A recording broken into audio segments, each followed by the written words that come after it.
रेहान यार, उसको मैसेज करो, कब तक वो आएगा यार।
अस्सलाम वालेकुम सर।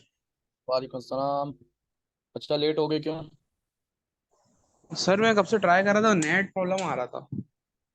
क्या प्रॉब्लम आ रहा था? नेट प्रॉब्लम कनेक्टिंग आ रहा था, फिर हटा दिया था। सही, ठीक। चलो, क्या कर लिया बच्चा आपने? सर अभी हमने हुक्स लो कर कर दिया था। और फिर मैंने A2 का मैंने थोड़ा रिवाइज किया था अपना, ग्रेविटेशनल सर्कुलर मोशन और वो ऑक्सीलेशन। पास्ट पेपर रह गया, पास्ट पेपर खत्म कर रहा हूँ। सही, ठीक। चलो, इसका मतलब है हम जनरल फिजिक्स से उठ के अब चलते हैं इलेक्ट्रिकल फिजिक्स के ऊपर, ठीक है? तो आज हम स्टार्ट कर रहे हैं इलेक्ट्रिकल फिजिक्स। मैं आपके पास डायग्राम शेयर कर रहा हूँ, स्लाइड शेयर कर रहा हूँ अच्छा जरा। सर, एक चीज़ पूछनी थी। हाँ। वैसे हम फिजिकल क्लासेस कब शुरू करेंगे अपनी? बेटा, राइट नाउ मैं आपको कुछ नहीं बता सकता, क्योंकि अभी तो मैं यहाँ आया हूँ, तो कुछ पता नहीं मुझे कब तक वापसी होगी। अच्छा, क्योंकि सर A2 तो मेरे ख्याल से 9 मई का A2 का पेपर है, उसमें तो महीना भी नहीं है, महीना है हमारे पास तो। देखते हैं, इंशाल्लाह क्लासेस ज़्यादा कर लेंगे। अच्छा, आपके पास हाँ, मैं ऐसा कर इलेक्ट्रिसिटी लो। स्लाइड शेयर कर चुका हूँ। इलेक्ट्रिसिटी आपके पास शेयर हो चुकी है।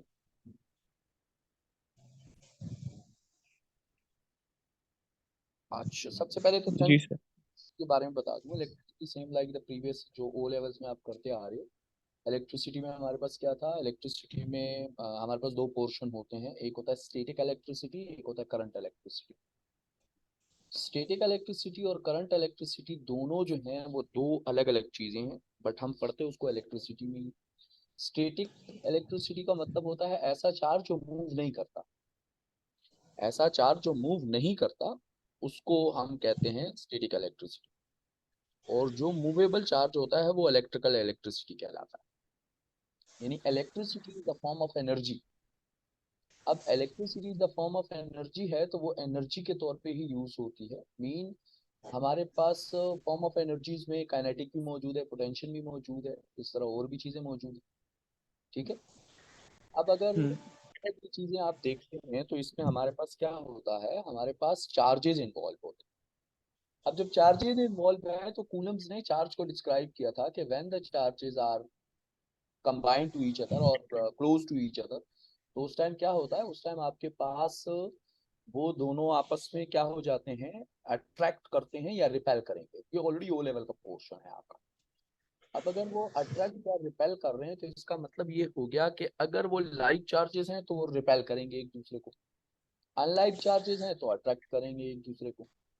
अब जब अट्रैक्ट और रिपेल की बात हो रही है आपके पास, तो इसका मतलब है चार्जेस हैव द फोर्सेस, या तो अट्रैक्ट करेंगे या रिपेल करेंगे। जैसे मैग्नेट है, सेम पोल रिपेल करते हैं और ऑपोजिट पोल अट्रैक्ट करते हैं। तो इसी तरह चार्जेस भी आपस में अट्रैक्ट और रिपेल करते हैं। ठीक है। अब चार्जेस जो हैं वो नेगेटिव पॉजिटिव दो किस्म के होते हैं।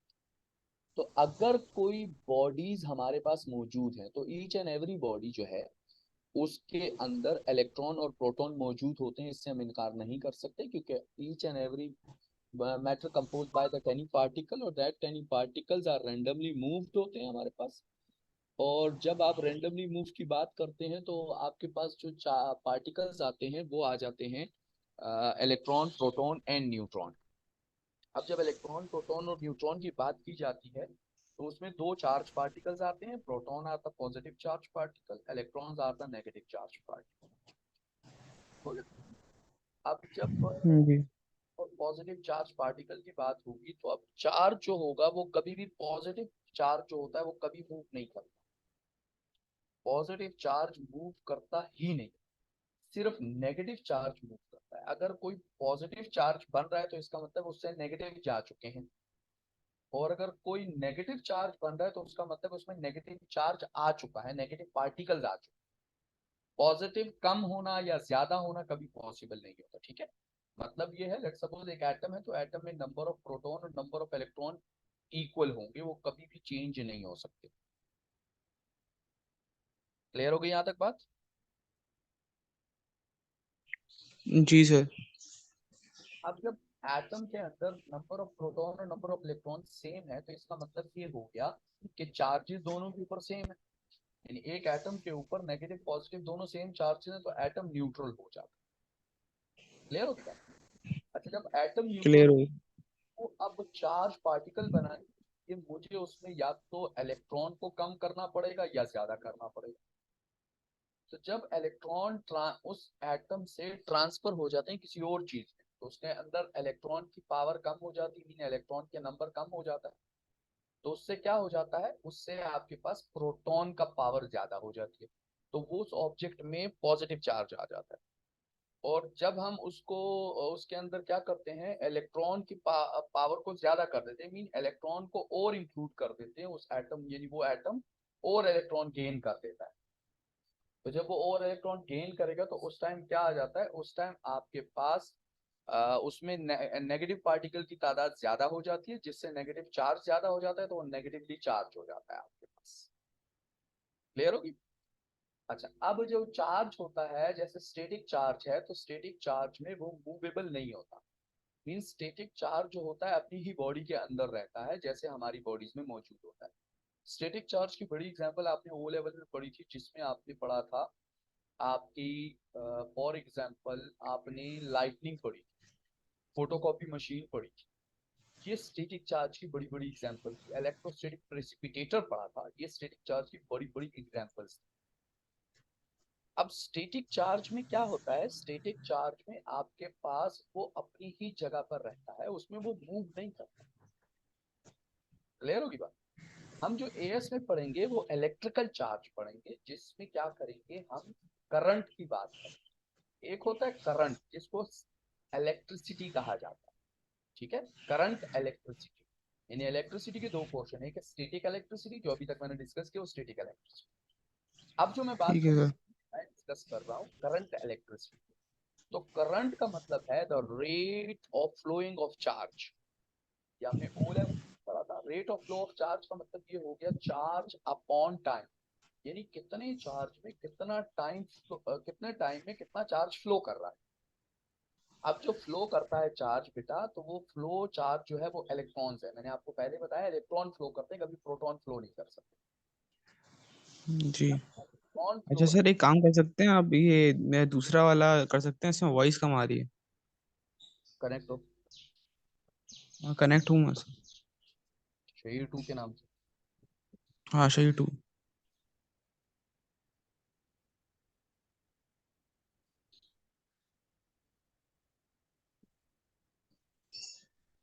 हो गया? ठीक है सर। अच्छा, अब हमारे पास क्या होता है, हम जब बात करते हैं फ्लो ऑफ करंट की, तो यानी फ्लो ऑफ चार्ज की, तो फ्लो ऑफ चार्ज में क्या होता है, फ्लो ऑफ चार्ज में इलेक्ट्रॉन फ्लो करता है। अब इलेक्ट्रिक करंट का मतलब हो गया I. I is equal to Q upon t. Q जो है ये क्यू चार्ज है, जितना चार्ज फ्लो करेगा। अब एक इलेक्ट्रॉन के ऊपर चार्ज होता कितना है by the way, 1.6 multiply by 10⁻⁹ coulomb, ये एक इलेक्ट्रॉन के ऊपर चार्ज होता है, ठीक है बेटा।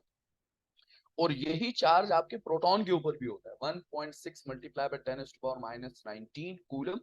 यही चार्ज आपके ऊपर जो है वो क्या कहते हैं, प्रोटॉन के ऊपर भी होता है, यही चार्ज आपके इलेक्ट्रॉन के ऊपर भी होता है, एक इलेक्ट्रॉन के ऊपर। क्योंकि ये एक इलेक्ट्रॉन का चार्ज हमें आगे बहुत काम आने की चीज है, ठीक है ना, ये आगे हमारे बड़े काम आएगा। तो इसको हम ये कह सकते हैं, लेट सपोज अगर वो एक इलेक्ट्रॉन यानी चार्ज जो है, जैसे देखो आपके पास क्या है, चार्ज। अब अगर चार्ज की बात हम कर रहे हैं तो चार्ज में आपके पास, अगर मैं कहता हूं कि चार्ज जो है वो क्या है आपके पास, मैं कहता हूं कि चार्ज जो है वो आपके पास होता है Q। तो Q की जगह अगर मैं लिखता हूं Ne, Ne का मतलब है, Ne का मतलब यहां मैंने मेंशन किया हुआ है, N का मतलब है नंबर ऑफ इलेक्ट्रॉन, ठीक है, नंबर ऑफ इलेक्ट्रॉन, और उसके ऊपर उसका चार्ज ऑन एन इलेक्ट्रॉन। इसका मतलब लेट सपोज एक इलेक्ट्रिसिटी है, उसमें करंट जो है वो फ्लो कर रहा है, उसमें आपको 25 इलेक्ट्रॉन फ्लो कर रहे हैं, तो मैं लिखूंगा 25 इंटू, उसके क्या लिखूंगा, उसके चार्ज लिखूंगा। चार्ज क्या है, 1.6 इंटू 10⁻⁻⁹ 1.6 इंटू 10⁻⁻⁹ अपॉन जितने टाइम में उसने फ्लो किया है, लेट सपोज 1 सेकंड 2 सेकंड में 2 सेकंड लिख दिया। तो ओ लेवल में सिर्फ आपने कहा था कि I is equal to Q upon T, यानी चार्ज अपॉन टाइम। अब उसको मैंने थोड़ा सा एक्सटेंड कर दिया, मैंने यहाँ मेंशन कर दिया है कि I is equal to number of electron, यानी फ्लो ऑफ इलेक्ट्रॉन। NE का मतलब है flow of electron in a given time. तो flow of electron divided by time. तो फ्लो ऑफ इलेक्ट्रॉन क्या होगा? Number n mean the number of electron, and E mean the electrical charge on the electron on one electron, and T mean the time. तो Ne upon T is also the formula for electrical current। ठीक हो गया?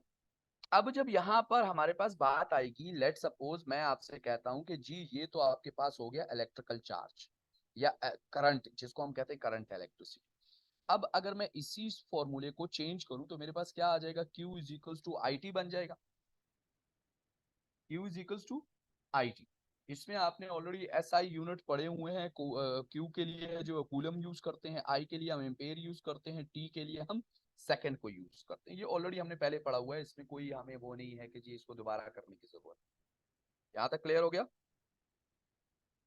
जी sir.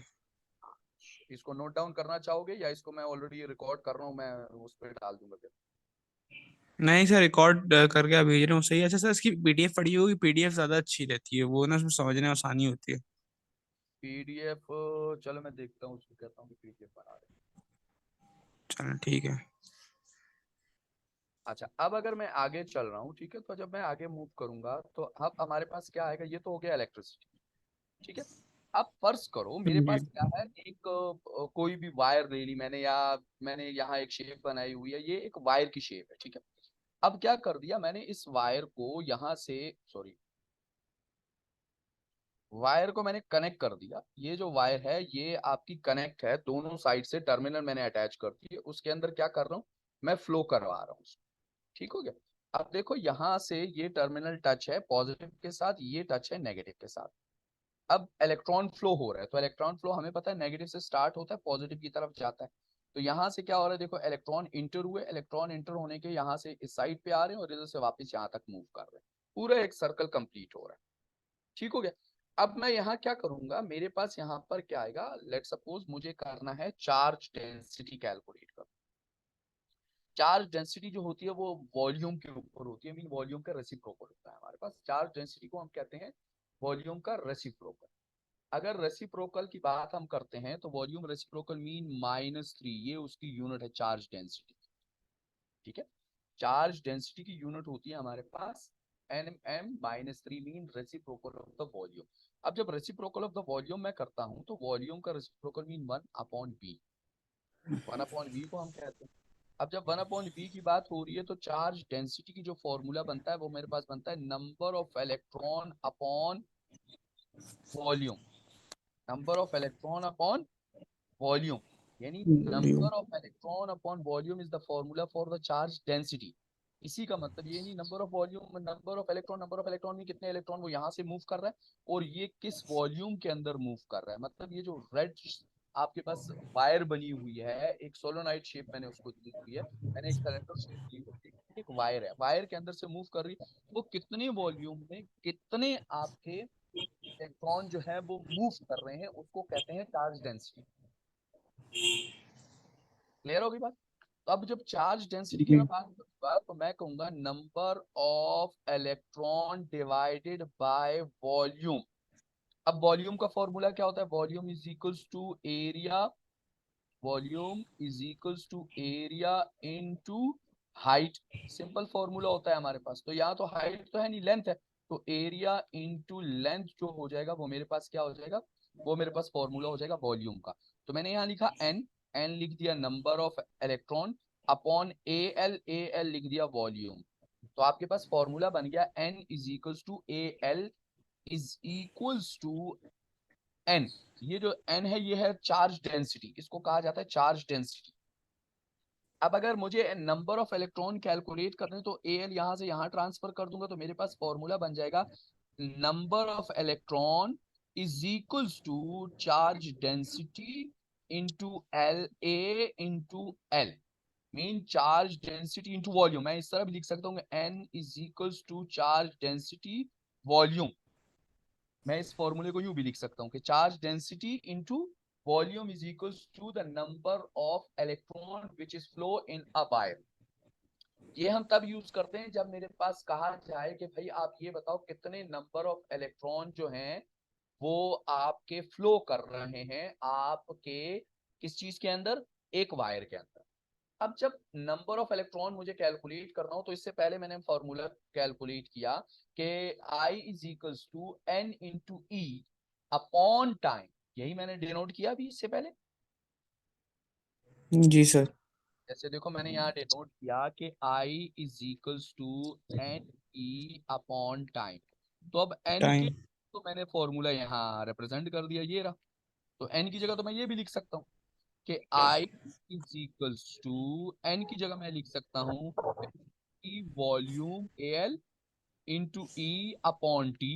ये भी लिख सकता हूँ मैं।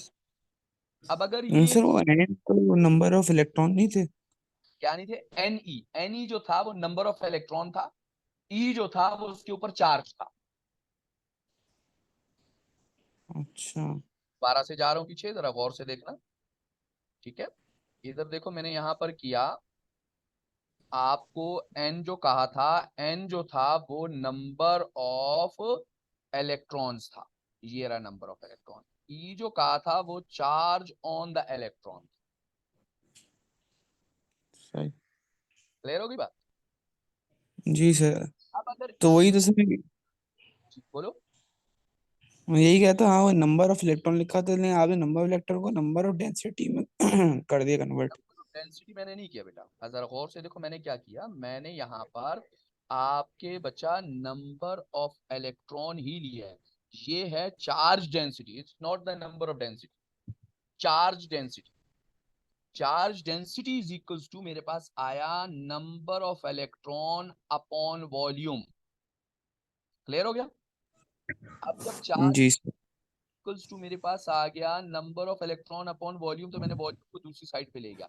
तो मेरे पास आ गया N is equals to charge density into volume. आ गया, यानी नंबर ऑफ जी sir. Electron to charge density into volume. Clear होगी बात? सही। क्लियर अब हो। पास ऑलरेडी फॉर्मूला है, I is equals to N E मी number of electron into over time. Charge upon time. तो मैंने क्या कर, एन की जगह ये वाले इसकी वैल्यू डाल दी। तो आई इज इक्वल्स टू मेरे पास आ गया density small N. A L into E upon T. आ गया, आ गया। जी सर। अच्छा, अब अगर आई की मैं वो देखूं, यूनिट देखूं, या आई के लिए मैं फॉर्मूला देखूं, तो आई के लिए एक और फॉर्मूला मेरे पास आ गया कि I is equals to charge density into volume, volume in area into length into charge on electron upon time. It is also the formula for the electric current. कि इलेक्ट्रिक करंट जो है वो क्या है, वो charge density into area into length into charge on electron upon time भी आ गया। अच्छा, अब अगर इसको मैं इस टी को यहां से यहां ले जाऊं, तो ये क्या हो जाएगा, यहाँ जी सर। डिवाइड होने वहां जाके क्या हो जाएगा, मल्टीप्लाई। मतलब मेरे पास multiply. I T is equals N A L into E. तो ये आई टी क्या है, I T is equals to क्यों? क्यू। तो इसका मतलब है charge is equals to N A L E भी हो सकता है, ये भी फॉर्मूला बन सकता है मेरे पास कि electrical charge is equals to flow of charge is another thing, flow of charge is another thing. ठीक है ना? Flow of charge is another thing और चार्ज इज अनदर थिंग। तो चार्ज अगर मेरे पास है तो हमारे पास चार्ज के लिए अलग चीज आएगी, फॉर्मूला आएगा, और इलेक्ट्रिक करंट के लिए अलग फॉर्मूला आएगा। यहां तक क्लियर हो गया बेटा आपके पास ये चीज? जी सर। जरा आगे मूव करते हैं, तो इसी के अंदर देखो हमारे पास क्या आ जाएगा, यही चार्ज मैंने यहाँ पर आगे फॉर्मूला आइडेंटिफाई किया हुआ है। आई का, सॉरी, आई का मेरे पास फॉर्मूला आ गया है आपके पास। देखो यहां से मैंने क्या कर दिया, इसको थोड़ा और ड्राइव कर रहा हूँ। आई के लिए मैंने फॉर्मूला लिखा ई एन ई अपॉन टी, तो एन ई अपॉन टी के लिए मैंने फॉर्मूला लिख दिया, एन की जगह एन का फॉर्मूला आ गया, density A L upon E into E upon T, T की जगह टी आ गया। अब देखो L upon T, L upon T क्या है, L length upon time is equal to the velocity, distance upon जी सर। Time velocity. अब मैंने यहाँ क्या कर दी, यहाँ पर L upon T drift velocity put करते। ड्रिफ्ट वेलोसिटी पता है आपको? ड्रिफ्ट वेलोसिटी किसको कहते हैं? ये तो फोर्सेस में था ना सर? हाँ जी, फोर्सेस में था ना ड्रिफ्ट वर्क? जो जिस वेलोसिटी से एक इलेक्ट्रॉन मूव करता है उसको हम कहते हैं ड्रिफ्ट वेलोसिटी। ठीक है, ड्रिफ्ट वेलोसिटी का मतलब होता है जब वो इलेक्ट्रॉन जिस वेलोसिटी से मूव कर रहा हो उसको हम कहते हैं ड्रिफ्ट वेलोसिटी। सही है सर। क्लियर होगी बात? अब देखो मैंने यहाँ क्या कर जी। दिया, मैंने सिर्फ अपने ही फॉर्मूले में L upon T drift velocity का फॉर्मूला आता है क्योंकि यहाँ इलेक्ट्रॉन है ना। L upon T is the formula for the velocity only. L upon T is the formula for the velocity only. मतलब और time is the velocity. तो अब यहाँ क्योंकि इलेक्ट्रॉन मूव कर रहा है तो इसीलिए मैं उसको ड्रिफ्ट वेलोसिटी का नाम दे रहा हूँ। अदरवाइज आप इसको ड्रिफ्ट वेलोसिटी का नाम नहीं दे सकते क्योंकि यहाँ इलेक्ट्रॉन ही मूव कर रहा है, इसीलिए मैं उसको ड्रिफ्ट वेलोसिटी का इलेक्ट्रॉन ड्रिफ्ट वेलोसिटी की कह रहा हूँ। ठीक है, तो L upon T is the velocity और velocity of the electron is the drift velocity. That's why I put here I is equals to n. n mean n क्या है यहाँ पर? ये वाला स्मॉल n ये है डेंसिटी, चार्ज डेंसिटी। a आपके पास क्या है? एरिया। और v आपके पास क्या होगी? Drift velocity. और e आपके पास क्या हो गई? चार्ज ऑन इलेक्ट्रॉन हो गया। सही तो सर। अब जो आपके पास प्लस आई की एल ओवर टी आपने ड्रिफ्ट वेलोसिटी के बराबर किया। इस चीज के L over T. L over T is the velocity ना, distance upon time is the velocity और the speed। ठीक सर। अब अगर स्पीड है तो क्योंकि इलेक्ट्रॉन मूव कर रहा है इसलिए मैंने उसको ड्रिफ्ट वेलोसिटी का नाम दे दिया। ठीक सर। और तो मेरे पास फॉर्मूला आ गया, वो आ गया I is equals to n। Mean आपके पास क्या है? n। n is the charge density into charge a density. into drift velocity into e। e का क्या मतलब है? e जो है वो चार्ज ऑन इलेक्ट्रॉन है जो 1.6 इंटू 10⁻⁻19 कूलम है, बेसिक। क्लियर हो गया? तो जी अब सर। आई का फॉर्मूला हमारे पास ये बन गया। ठीक सर। क्लियर हो गया यहाँ तक बात? क्लियर हो गई। अब जरा चलते हैं थोड़ा सा आगे इसी चीज को कंटिन्यू करते हुए। तो अब जरा देखिए आपके पास क्या हो रहा है। अब यहाँ पर इसकी यूनिट्स बननी चाहिए। तो यूनिट्स में क्या आएगा? सबसे पहले आई है तो आई की यूनिट तो एम्पेयर है हमारे पास, वो ऑलरेडी पता है। ठीक है, अगर मुझे ऐसा यूनिट कहा जाए या मुझे कहा जाए कि बेस यूनिट बनाओ, बेस यूनिट बनाओ, तो बेस यूनिट में क्या होगा? एन। एन जो है वो क्या है आपके पास? एन आपके पास आ रहा है जनाब, एन जो है वो है चार्ज डेंसिटी। चार्ज डेंसिटी की यूनिट है मीटर पर क्यूब। जी सर। आपके पास एरिया की यूनिट है मीटर स्क्वायर। Metre square. आपके पास जो डी की यूनिट है वो क्या है जी? यानी वीडी। वीडी मीन स्पीड है, स्पीड की यूनिट है मीटर वी। पर सेकंड नहीं आएगी? हाँ, मीटर पर सेकंड आएगी ना सर? पर सेकंड आ गई। अब चार्ज है तो चार्ज की यूनिट क्या है? कूलम। कूलम। कूलम आ गई। तो अब ये सारी यूनिट्स मिलके आपके पास एम्पेयर बन जाएगी। तो कूलम, कूलम को भी तो हम ड्राइव करेंगे ना क्योंकि हम ऐसा यूनिट बनाएंगे। तो कूलम को भी हम ड्राइव करेंगे कि कूलम क्या आ रही है हमारे पास आगे। सही। कूलम क्या होता है? कूलम की होती है सही।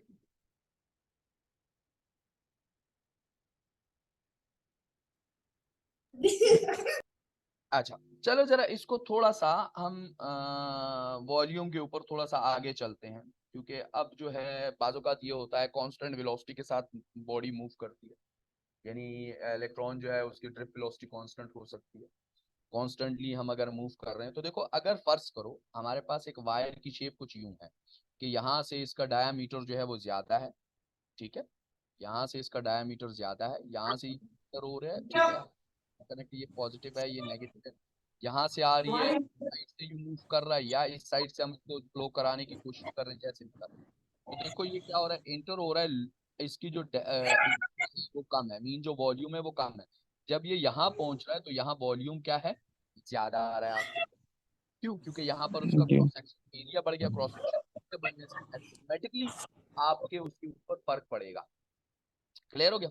तो अब जो मेरे पास है वो क्या है? वो आपके पास I is equals to NaVe।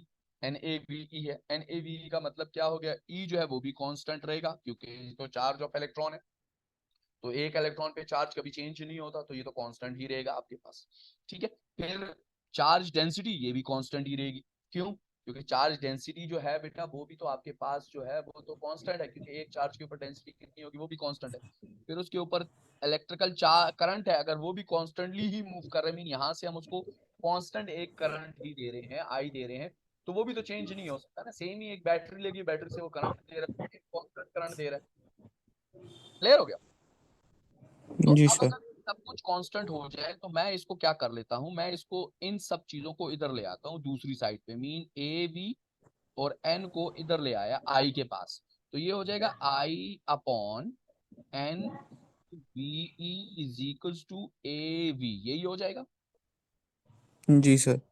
अब ये I upon N into A V, ये सारे कांस्टेंट हैं, तो इसका मतलब हो गया constant is equals to A V हो गया हमारे पास यहाँ जी सर। Equals to constant. अब जब A V equals to constant हो गया है तो मैं इस v को इधर ले आया। ये जो v है ये क्या है आपके पास? ये ये तो सर वो है ना। ये वेलोसिटी है, वेलोसिटी तो कांस्टेंट नहीं है ना। तो ये v जी यहां से यहां आ गया, तो A area is equals to constant upon velocity हो। अब इसका मतलब क्या, कांस्टेंट को अगर मैं हटा देता हूं तो a is equals to constant into 1 upon v आ जाएगा आपके पास। जी सर। ठीक हो गया? अब ये कांस्टेंट को अगर मैं खत्म करता हूँ तो ये प्रोपोर्शनलिटी बन जाता है, तो a is inversely proportional to 1 upon v। 1 upon v का मतलब इनवर्सली प्रोपोर्शनल, तो area is inversely proportional to the volume. इसका मतलब है according to this formula, according to this principle, according to this objective, हमारे पास क्या होगा, वॉल्यूम और सॉरी जो स्पीड है, ड्रिफ्ट वेलोसिटी है, drift velocity of the electron है, it is inversely proportional to the area. If the area is increasing, then the velocity is decreasing. If the velocity area is decreasing, then the velocity is increasing. देखो यहाँ पर क्या हो रहा है, इस part में क्या हो रहा है, इस पार्ट में एरिया जो है वो डिक्रीज हो रहा है, तो एरिया डिक्रीज से वेलोसिटी जो है वो डिक्रीज होगी। और इस पार्ट में क्या हो रहा है, एरिया इंक्रीज हो रहा है, तो अगर एरिया इंक्रीज हो रहा है तो वो वेलोसिटी जो होगी वो डिक्रीज हो जाएगी आपके पास। सही है। होगी बात। यानी आपके पास जो मेन चीज है वो क्या आ रही है, वो ये आ रही है कि वो आपके जो आपने फॉर्मूला ऑब्टेन किया, कहाँ से ऑब्टेन किया, जो अभी आपने I is equals to density into area into drift velocity into E किया, वहां से मेरे पास ई जो है वो भी कांस्टेंट है, क्योंकि E is the charge on electron, वो भी कांस्टेंट है। फिर आई जो इस पार्ट में यानी करंट जो फ्लो कर रहा है, तो वो तो एक ही जगह से आ रहा है, तो कांस्टेंट करंट आ रहा है, और एन डेंसिटी भी कांस्टेंट ही है उसकी। तो उस टाइम क्या हो जाएगा मेरे पास, अगर करंट भी कांस्टेंट है, डेंसिटी भी कांस्टेंट है, तो उस टाइम मेरे पास जो ए है, mean area is inversely proportional to the volume हो जाएगा, वो वायर में हो, वो आपके पास सिलेंडर में हो, या किसी भी शेप में। ठीक है। तो अगर एरिया इंक्रीज होगा तो एरिया इंक्रीज होने से आपके पास drift velocity of the electron जो होगी वो डिक्रीज हो जाएगी, और एरिया डिक्रीज होने से drift velocity of the electron जो है वो इंक्रीज हो जाएगी। क्लियर हो गया? जी सर। क्लियर हो गया यहाँ तक बात? जी। अच्छा, अब हम चलते हैं आगे। तो थोड़ा सा अगर मैं आगे ले जाऊं तो इसी के अंदर मैंने आगे थोड़ी सी इसकी वजाहत की है, क्योंकि लॉज आ जाते हैं फिर हमारे पास। तो लॉज में देखो क्या आ रहा है आपके पास, सबसे पहले वही चीज जो मैंने यहाँ डिस्कस की, उसमें आ रही है कि area is inversely the volume. जैसे पीवी, यानी इसको हमने क्या कर दिया, देखो इसको अगर मैं बनाना चाहूँ तो मैं यूं बना सकता हूँ, जस्ट मैं यहाँ पर आपको एक साफ पेज पे इसको बना के दिखा देता हूँ।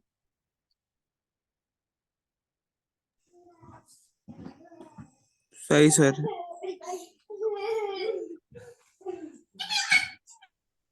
अच्छा, अब देखो A is proportional to the V, ये हो गया। अगर मैं इसको बनाता हूँ कि एरिया 1 एरिया 2 है, अब ऑब्जेक्ट है वो दूसरी जगह चला चलेगा, टू में चला गया, तो वहां वॉल्यूम वेलोसिटी 2 आ जाएगी। अब इन दोनों का जो है जी बनाता हूं तो area 1 is equals to constant into 1/v, ये आ गया। और यहाँ पर भी ये आ गया, area 2 is equals to constant into 1/v2। अब ये v अगर यहाँ से यहाँ आ जाएगा तो a2v2 हो जाएगा आपके पास, और इज जी इक्वल सर, कांस्टेंट हो जाएगा। से area 1 velocity 1 is equals to constant हो गया। तो कांस्टेंट और कांस्टेंट ये तो सेम ही है ना, ये तो चेंज नहीं हुआ। जी सर।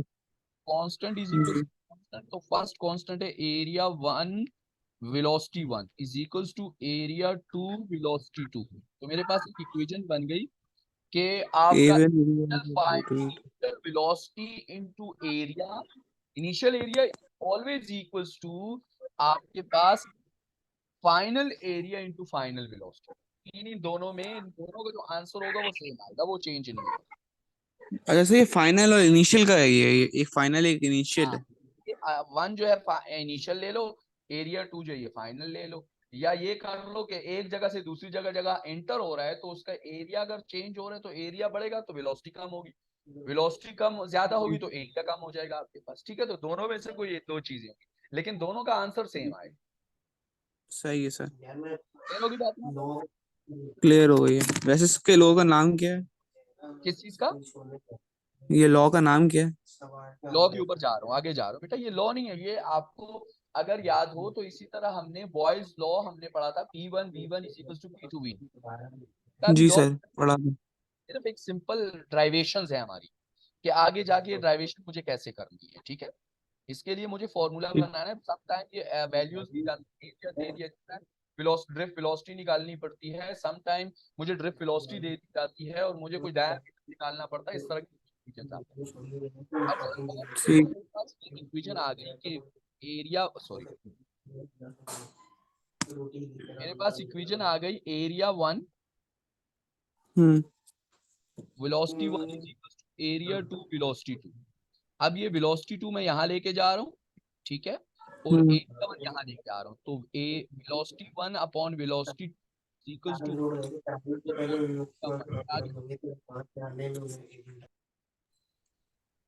मैंने क्या कर दिया, वेलोसिटी 2 को यहाँ से उठा के यहाँ ले आया, तो यहाँ मल्टीप्लाई और इधर जाके डिवाइड हो गए, तो वेलोसिटी 1 अपॉन वेलोसिटी 2 हो। एरिया 1 यहाँ ठीक मल्टीप्लाई है। और यहाँ से यहाँ चला गया, तो एरिया 2 अपॉन एरिया 1 हो गया, यहाँ आ गया मेरे पास। मेरे पास इक्वेशन बन ठीक गई है। वेलोसिटी 1 अपॉन वेलोसिटी 2, यानी initial velocity upon final velocity equals to final area upon initial area. अब लेट्स ठीक सर। सपोज एरिया दिया ही नहीं जाएगा, एरिया अगर वो सर्कुलर शेप है, ठीक है, तो हम्म सर्कुलर का जो एरिया होता है पाई आर स्क्वायर, यही होता है। जी सर, यही होता है। जो वायर होती है वो तो सर्कुलर शेप। इसका मतलब ये हो गया, अगर मैं V1 upon pi R square upon pi R square, मतलब क्या हो गया यहाँ पे? मतलब ये हो गया कि भैया ये जो है, ये आपका आर स्क्वेयर जो है ये एरिया 2 है, 2 का है, और ये जो पाई आर स्क्वेयर है ये एरिया 1 का है आपके पास। सही सर। अब एरिया जो है आपसे कहा जाए डायमीटर कैलकुलेट करो, ठीक हो गया? हम्म आपसे कहा जाए डायमीटर कैलकुलेट, डायमीटर भी यहाँ पे किया जा सकता है, क्योंकि रेडियस जो है, अगर मैं यहाँ से रेडियस निकाल लेता हूँ तो रेडियस निकालने के बाद मैं डायमीटर भी आराम से निकाल लेता हूँ कि भाई ये बताओ इसका डायमीटर कितना है, ये जो छोटा एरिया, या इसका डायमीटर कितना है, ये जो बड़ा एरिया। दोनों में से सही सर। अब अगर रेडियस आ जाता है तो radius is equals to D/2 होता है। हम्म अगर मुझे डायमीटर बस निकालना इनको है मल्टीप्लाई भी कर देंगे। टू आर हो जाएगा। अगर आप वो नहीं सही करते, था। यहाँ पर देखो, आप ये फॉर्मूला भी तो पुट कर सकते हो कि पाई आर स्क्वेयर है ना, तो आप लिख लो पाई आर, आर की बजाय D/2 स्क्वेयर लिख दो, वाला फॉर्मूला पुट कर सकते हैं सर। D/2 पुट किया तो D² अपॉन 4 आ गया, और D² अपॉन 4 4 4 के साथ कट गया, यहाँ पे पाई पाई के साथ कट गया। तो आपके पास इक्वेशन जो बन गई वो बन गई आपके पास V1 upon V2 is equal to D2² upon D1²। Diameter आ गया तो उससे रेडियस भी निकाला जा सकता है। तो अगर आप ये फॉर्मूला लेते हो या ये फॉर्मूला लेते हो, दोनों सेम है, कोई फर्क नहीं पड़ता इससे। ठीक सर, क्लियर हो गई यहाँ तक बात? क्लियर हो गई सर। इसमें कोई प्रॉब्लम, इसमें कोई डाउट? अभी तो सर कोई नहीं है प्रॉब्लम। ठीक हो गया। अच्छा, अगर क्लास ऑफ हो जाती है, क्योंकि मेरे पास यहाँ मिनट जो आ रहे हैं वो 4 मिनट बाकी हैं, तो फिर उसके बाद दोबारा ऑनलाइन। ज्वाइन करना होगा, ठीक है सर। अच्छा, अब इसके बाद हमारे पास अगर यही शेप मेरे पास एक ऐसी, जो हमने अभी पढ़ा कि जी एक स्ट्रेट वायर है, स्ट्रेट वायर के अंदर से क्या हो रहा है, मेरे पास आ रहा है, मेरे पास फॉर्मूला हमने निकाल लिया कि जी फॉर्मूला जो मैंने निकाला वो ये निकाला कि भाई आपके पास क्या आ रहा है, आपके पास I is equals to N A V. ठीक हो गया। अब ये जो n था ये डेंसिटी थी। ठीक है, डेंसिटी में फिर हमने क्या किया, डेंसिटी में number of electron upon volume हमने पुट किया। ठीक है, और फिर हमारे पास फॉर्मूला आ रहा है। अब यहाँ पर आती है हमारे पास इलेक्ट्रिकल फील्ड स्ट्रेंथ। अब इलेक्ट्रिकल स्ट्रेंथ क्या होता है, कि वो स्ट्रेंथ पावरफुल कितना है, यानी वो फ्लो जो कर रहा है, जैसे यहाँ से देखो ये ट्रेवल करना शुरू कर रहा है, इलेक्ट्रॉन ये जाके यहाँ पर कंप्लीट कर रहा है, सेम ही वायर है उसकी, उस जो पहले हमने इससे पहले डिस्कस किया वही चीज है। अब इलेक्ट्रिकल फील्ड स्ट्रेंथ जो होती है वो क्या चीज है? मीन इलेक्ट्रिकल फील्ड स्ट्रेंथ का मतलब है आपके पास जो फोर्स उस चार्ज के ऊपर, कितनी चार्ज के ऊपर फोर्स अप्लाई हो रही है, ठीक है, उसको हम कहते हैं इलेक्ट्रिकल फील्ड स्ट्रेंथ। यानी force per unit charge, it's called electrical field strength. Electrical field strength किसको कहते हैं? फोर्स पर यूनिट, और चार। फोर्स पर यूनिट चार्ज जो है वो हमारे पास कहलाती है इलेक्ट्रिकल स्ट्रेंथ। एक होती है इलेक्ट्रिकल फील्ड। इलेक्ट्रिकल फील्ड का मतलब होता है जहां जिस जिस रीजन तक आपकी इलेक्ट्रिकल फोर्स अप्लाई हो रही है उसको हम इलेक्ट्रिकल, उससे इलेक्ट्रिकल स्ट्रेंथ यानी पावर उसकी कितनी, फोर्स उसकी कितनी, कितनी शिद्दत के साथ अप्लाई कर रहे हैं। जैसे ग्रेविटेशन की स्ट्रेंथ हमारे पास है 1.98, 9.8, हमारे पास 9.81, और आपके पास इलेक्ट्रिकल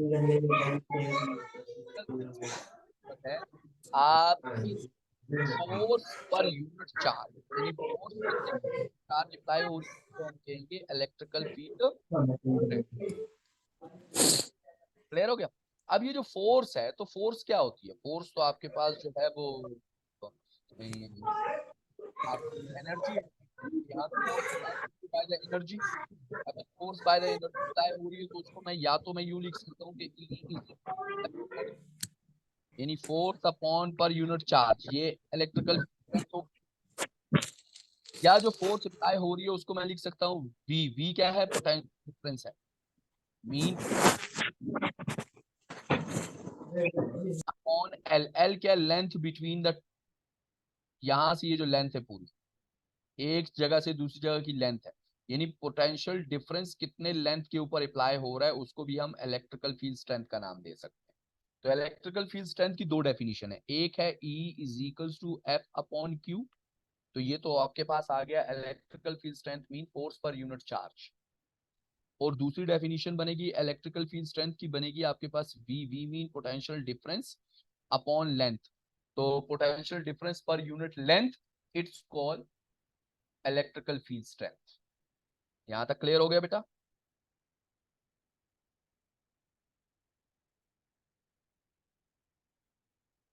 शहीर, जी सर। आवाज दो ना बच्चों। अच्छा, अब उसके बाद आगे चलते हैं, तो आगे इसी चीज को थोड़ा सा एक्सटेंड किया गया। अब देखो यहाँ पर अगर मेरे पास मैं इसी को लेता हूँ, आपके सेम इसी फॉर्मूलाज को, सेम इसी चीजों को, तो यहाँ देखो मैंने आपके पास सेम इसी चीज को लिया, तो यहाँ से F is equals to M A भी मेरे पास आ सकता है। फोर्स की इक्वेशन तो ये भी है ना, F is equals to M A. जी सर। इसी से मेरे पास ये इक्वेशन भी आ सकती है कि F is equals to E Q,